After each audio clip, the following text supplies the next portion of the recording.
দোকানের মতো মতিচুর লাড্ডু বাসায় তৈরি করে নিলাম, যা দেখে আমার বাসার প্রত্যেকেই ভীষণ খুশি হয়ে গেছে। ইফতারে খুবই মজা করে ইফতার করা যাবে, এতটা পারফেক্ট হয়েছে যে দেখেই মন ভরে গিয়েছে সবার।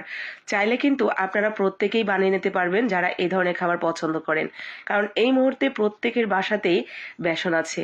বেসনের সাথে সামান্য একটু চালের গুঁড়া মিশিয়ে নেবেন আর জাস্ট পানি দিয়ে গুলিয়ে নেবেন, ঠিক এরকম ঘন করে। একটু পাতলা বা একটু ঘন হলে কোনো প্রবলেম নেই। এগুলোকে জাস্ট আমরা ভেজে নেব, কোনো লবণ কোনো কিচ্ছু দেওয়ার দরকার নেই। শুধুমাত্র পানি দিয়ে গুলিয়ে নিয়ে এরকম একটা চালনের উপরে চেলে চেলে এরকম করে দিয়ে দিবেন। এতে করে খুব চিকন চিকন হয়ে পড়বে আর খুব দ্রুতই ভাজা হয়ে যাবে, একদম মচমচে। আর বেসনের মধ্যে যদি একটু বড় দানা থেকেও থাকে সেই ক্ষেত্রে কিন্তু নিচে যাবে না, যার কারণে মতিচুর লাড্ডুটা অনেক বেশি ভালো হবে খেতে। তো ঠিক এইভাবে আমরা একইভাবে বারবার দিয়ে আস্তে আস্তে ভেজে নেব। একদম মচমচে করে ভেজে নিতে হবে এবং তেলটা সম্পূর্ণরূপে ঝরিয়ে এরপর উঠিয়ে নিচ্ছি। ঠিক এরকম মচমচে হবে, আবার একদম পুড়ে যাবে না সেটাও খেয়াল রাখবেন। এই ভাজাটা আপনার যত সুন্দর কালার হবে, আপনার মতিচুরের কালারটা কিন্তু ততটাই সুন্দর আসবে। তো খুব সুন্দর করে কালার করে ভেজে নেবেন। এরপরে ঠান্ডা করে নিয়ে মচমচে হয়ে গেলে জাস্ট এইভাবে ব্লেন্ড করে গুঁড়া করে নেবেন। গুঁড়া করা হয়ে গেলে আর তেমন কোনো কাজ নেই।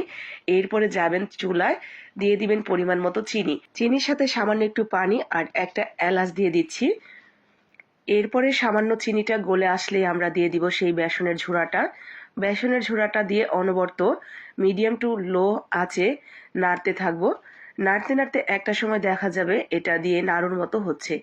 যখন নাড়ুর মতো একটু স্টিকি স্টিকি ভাব হবে তখনই কিন্তু নামিয়ে নিতে হবে। একটু নরম নরম থাকতেই নামিয়ে নিতে হবে, নয়তো বেশি যদি শুকিয়ে ফেলেন তাহলে ঝরঝরা হয়ে যাবে, এটা দিয়ে আর লাড্ডু হবে না। ঠিক এরকম যখন একটু নরম নরম থাকবে তখনই নামিয়ে নেবেন, কারণ এটা নামানোর পরও কিন্তু কুক হতে থাকবে।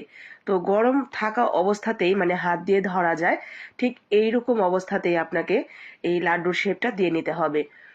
তো ঠিক এরকম ভাবে আমরা হাতে নিয়ে গোল করে করে চেপে চেপে লাড্ডুগুলো তৈরি করে নিয়েছি। ব্যাস আমাদের রেডি হয়ে গেল মতিচুরের লাড্ডু। কত সহজে অল্প উপকরণে অল্প একটু বেসন দিয়ে তৈরি করে নিলাম কতগুলো লাড্ডু। মতিচুরের এই লাড্ডুগুলো দোকান থেকে কিনতে গেলে আপনাকে গুনতে হতো অনেকগুলো টাকা। তাই বাড়তি টাকা খরচ না করে এইভাবে অল্প খরচে বাসায় বসে স্বাস্থ্যসম্মত উপায়ে অনেকগুলো বানিয়ে নিতে পারবেন, যা আপনার পুরো পরিবার মিলে খেতে পারবেন। অসম্ভব মজার হয়েছে এটা আমি নিশ্চিন্তে বলতে পারি, কারণ রমজানের জন্য খেতে পারলাম না, কিন্তু আমার বিশ্বাস এটা খেতে অসম্ভব ভালো লাগবে। তাই দেরি না করে এখনই বানিয়ে নিন আপনার বাসার প্রত্যেকের জন্য। ভালো লাগলে লাইক করবেন, শেয়ার করে দেবেন।